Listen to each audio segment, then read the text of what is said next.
So in this latest patch, we did get a brand new LR in the form of Wedding Brynn, and that kind of got the ball rolling. Potentially, could we make a fully audible SA coin dungeon team that, of course, has little to no RNG? Most of the time they seem to have, but maybe with this team in particular, and maybe, you know, they've existed before at Wedding Brynn, we just didn't really think about it. But now I think this kind of opens up that playing field. So if we look at the team, we'll look at the LR buff basically. She buffs herself based on a human or a Ragnarok team, so we're running a full human team. She kind of has a baby green Arthur relic built in there, lowering defense-related stats, so that's really good for PvE. Debuffs, again, comboing with her passive part here, she's going to increase her attack-related, very big. They buffed her weak points, and that's all that really matters there. So she's going to be pretty strong. Eska is obviously the GOAT, because in the right team, he pretty much solos this dungeon. He also has an all-stat buff for himself, based on his applicable allies, which is going to be humans. So that is why our buffer is going to go to Grace. Now, Grace's relic is going to further boost stat-related buffs by half their values in PvE. Now, that's important because Donna Liz in the back is stat buffing our attack in the back by 50%. And then she's also just the best backline slot for any dungeon that requires the anvil, or not anvil, the hourglass to get into, because of her passive there.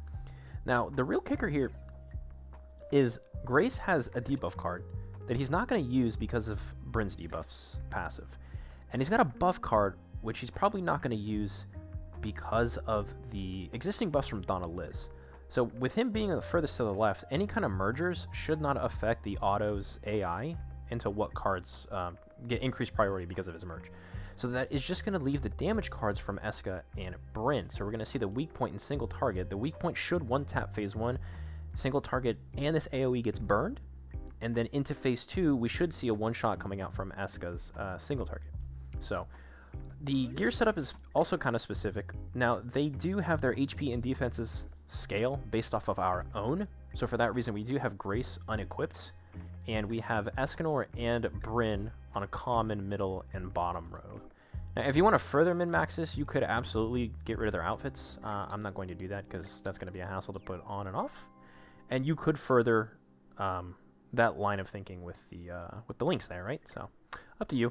If you can't one-tap, go ahead and do that. So, the card set is going to be Sky Ocean Summer number 40 because that's going to buff the human attack.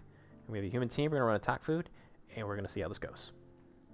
Okay, so before we let this auto run, oh yeah, we'll leave that ticked. We're going to take a look at their stats, do a little stat check, see what we're working with here. Grace we don't care about. Escanor, 61k, pretty fat. Holy shit. Okay, Brynn has 90k attack. She is so much higher than Escanor, so that is absolutely insane. These guys, you know, have whatever. So they got double debuffs coming from the Brynn passive, so I believe this is going to maximize her attack section of her passive, right? So 6 times, so 2, 4, 6. So this looks good. So let's take a look at his damage, see if our prediction comes true here. 3.3 mil. Gold box. Wow, that might be the fattest AoE we've hit on this. So again, we burn the Escanor AoE and the single target. Now the tricky thing is what merges do we hit on the second phase? So I'm fine with the weak point, because that's going to have priority. That half hits. That does about 50% HP. That's pretty big. That's pretty good. The only thing that would bother it is this emerge on her single target, which is fine, because, I mean, that's not a big, whoops, I should have just let that go. That's not a big deal, right? Because unless there are 3 sets of merges, to the point where Escanor isn't allowed to single target, then that might slow things down. But at that point, 3 sets of silvers are probably going to kill. So we're going to let this run. If you don't get a box here, you got to make sure that you're going to reset, right? So that you can maximize the amount of chests you get in this time of the dungeon. I'm not going to do that for the sake of the video. I've said, you know, this will run too long, and it'll be bothersome to edit through. So we're just going to keep this going, and we're going to see pretty much what our RNG looks like when it comes to these merges, and see how consistent this auto ends up being. Now, if Escanor does get his single target off first, because there's no further, you know, merges that mess with the priority, he one-taps.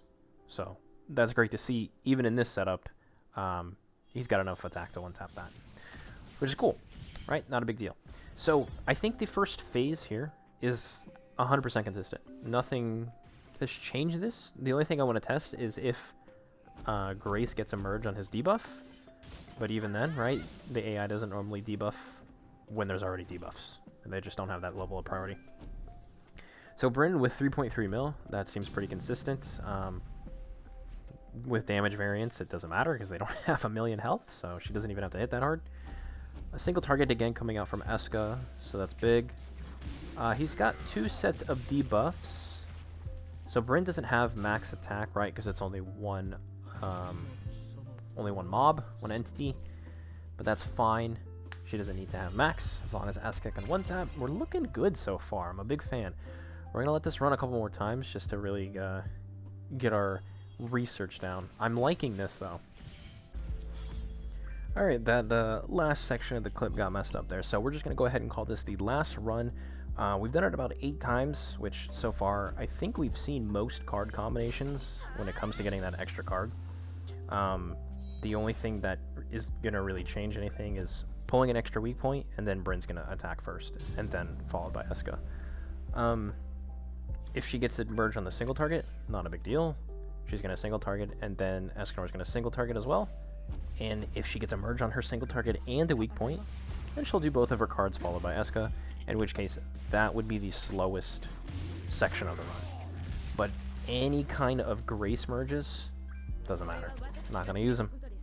The team is set up to not have to use his cards at all, and we are looking real good. So that is going to be a full auto team for the SA Dungeon. If you guys liked it, drop a thumb, maybe sub for that, and I'll see you in the next one.